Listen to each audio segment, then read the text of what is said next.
السلام عليكم ورحمة الله وبركاته. أهلا وسهلا أيها المستمعون في إذاعتنا شينوندو ميديا.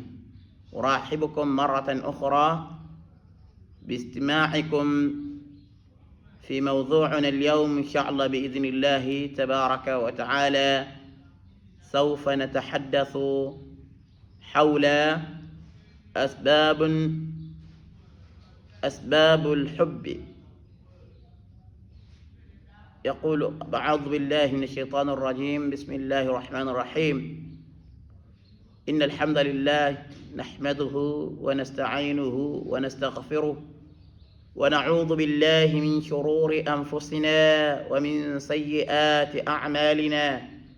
من يهده الله فلا مضل له ومن يضلله فلا هادي له، وأشهد أن لا إله إلا الله ولي الصالحين، وأشهد أن محمدا عبده ورسوله أرسله الله تعالى بالهدى ودين الحق ليظهره على الدين كله ولو كره الكافرون ولو كره المشركون.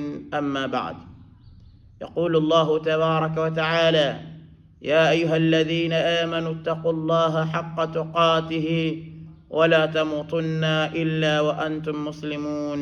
وبعد.